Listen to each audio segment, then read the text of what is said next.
ঢিঙৰ চলাপথাৰত ৰাইজে খেদি খেদি কৰায়ত্ব কৰিলে দুই কুখ্যাত ড্ৰাগছ মাফিয়াক। আজি দুপৰীয়া জুম্মাৰ নামাজৰ সময়তে ঢিঙৰ চলাপথাৰৰ মাজেদি ড্ৰাগছ লৈ গৈ থাকোঁতে স্থানীয় ৰাইজে খেদি খেদি কৰায়ত্ব কৰিবলৈ সক্ষম হয় দুই ড্ৰাগছ মাফিয়াক। ড্ৰাগছ মাফিয়া দুটাৰ পৰা উদ্ধাৰ হয় 41টাকৈ ড্ৰাগছ ভৰ্তি কণ্টেইনাৰ।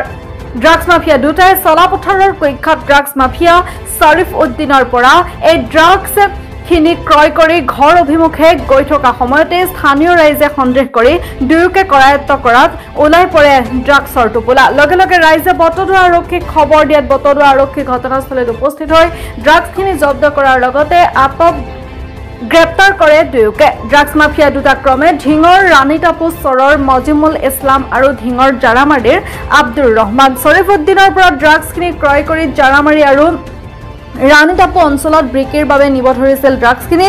অভিযোগ অনুসৰি এই দুই ড্ৰাগছ মাফিয়াই বিগত বহুদিনৰ পৰাই ডুমডুমিয়াৰ বিভিন্ন অঞ্চলত অব্যাহত ৰাখিছিল ড্ৰাগছৰ ৰমৰমীয়া ব্যৱসায়। বটদ্ৰৱা আৰক্ষীয়ে ইতিমধ্যে ড্ৰাগছ মাফিয়া দুটাক অধিক তথ্যৰ বাবে আৰম্ভ কৰিছে জেৰা। আপোনালোকে চাই আছে ND 365।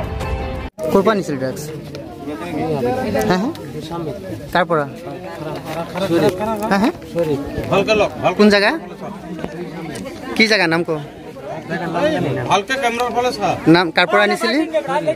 শ্বৰীফ। কিমানটা কণ্টেইনাৰ আনিছিলি? কেইটা আনিছিলি কণ্টেইনাৰ? 42টা। ঘৰ ক'ত তোৰ? কোন চৰ?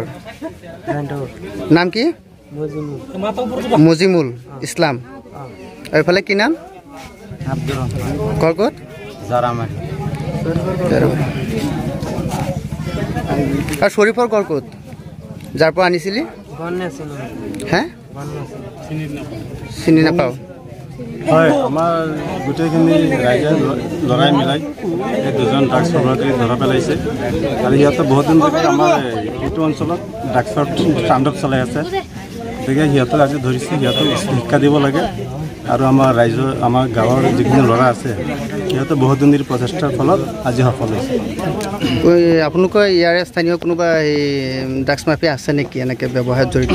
এতিয়া যি দুজনক ধৰা পেলাইছোঁ সিহঁতে স্বীকাৰ কৰিছে যে ইয়াত শ্বৰীফ বুলি এজন ল'ৰাই আমাৰ ড্ৰাগছৰ এইবিলাক বেহাৰটো চলাই আছে বুলি কৈ আছে। চলাপথাৰ চলাপথাৰ পৰিছে। চলাপথাৰ পৰিছে। আৰু এই দুজন ক'ৰ? এই দুজন সিহঁতে কোৱা মতে এজন ৰাণীটোৰ চৰৰ আৰু এজন জাৰামাৰী।